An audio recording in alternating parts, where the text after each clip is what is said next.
வாழ்க வளமுடன். ஸ்ரீ ஞானவாசல் நேயர்கள் அனைவருக்கும் ஸ்ரீனிவாசனின் அன்பு வணக்கங்கள். வெற்றி கனியை பறிக்க இந்த மூன்றும் போதுமே.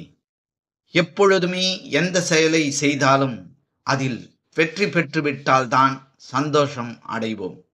அப்படி சந்தோஷம் அடைவதற்கு நாம் எந்த தொழிலை செய்யப் போகின்றோமோ அதில் துணிவுடன் இறங்க வேண்டும்.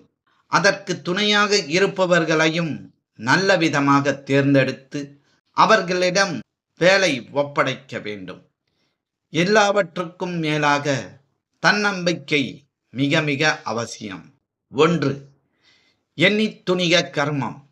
துணிந்த பின் மனமே துயரம் கொள்ளாதே என்பவற்றை மனதில் ஆழ பதிந்து கொள்ள வேண்டும். எந்த வேலையை செய்ய துணிந்தாலும் அதை திட்டமிட்டு தீர்க்கமாக முடிவெடுத்த பின் செய்வதே வெற்றிக்கு முதல் படி.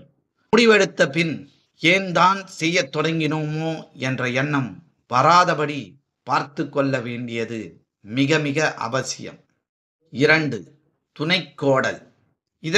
இதனால் இவன் முடிக்கும் என்றாய்ந்து அதனை அவன் கண் விடல் என்கிறது குறள்.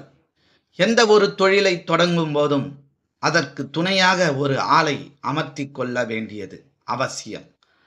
அப்பொழுது அதற்கு தக்கபடியான ஆளை பார்த்து இவரால் இந்த வேலையை வெற்றிகரமாக செய்ய முடியும் என்று உறுதியான பின் அவரிடம் அந்த வேலையை ஒப்படைத்து விட்டால் வெற்றிக்கனியை பறிப்பது மிக மிக சாத்தியம். 3. தன்னம்பிக்கை. முன்பெல்லாம் PUC படித்தவர்களுக்கு பேப்பரில் தான் ரிசல்ட் வரும். இப்பொழுது எனது அக்காவின் நம்பர் எந்த செய்தித்தாளிலும் வரவில்லை என்றாலும் அவர் நன்றாக தேர்வு எழுதினேன், முதல் வகுப்பில் தேர்ச்சி பெறுவேன் என்று கூறிக்கொண்டு கட்டாயம் மார்க் ஷீட்டில் நான் முதல் வகுப்பில் தேர்ச்சி பெற்றிருப்பேன் என்று சாக்லேட் டப்பாவுடன் சென்றார். அதேபோல் தேர்ச்சியும் பெற்றார். அதுபோன்ற தன்னம்பிக்கை இருக்க வேண்டும்.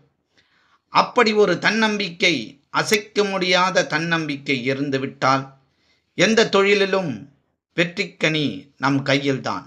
மற்றும் ஒரு சிறப்பான பதிவில் நாம் அனைவரும் சந்திக்கும் வரை உங்களிடமிருந்து விடைபெறுவது ஸ்ரீ ஞானவாசல் ஸ்ரீனிவாசன். நன்றி, வணக்கம். எங்களுடைய பதிவு உங்களுக்கு பிடித்திருந்தால் லைக் பண்ணுங்க, ஷேர் பண்ணுங்க. மீண்டும் தொடர்ந்து இது போல பல பதிவுகளை பார்ப்பதற்கு எங்கள் சேனலை சப்ஸ்கிரைப் செய்து பெல் ஐக்கானை கிளிக் செய்து கொள்ளவும். நன்றி, வணக்கம்.